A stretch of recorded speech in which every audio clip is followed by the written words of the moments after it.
மலர்கணைகள் பாய்ந்து விட்டால் மடி இரண்டும் பஞ்சனைகள்.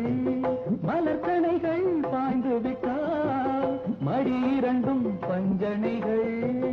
பஞ்சனையில் பள்ளி கொண்டால் மனம் இரண்டும் தலையணைகள். வசந்த கால நதிகளிலே வைரமணி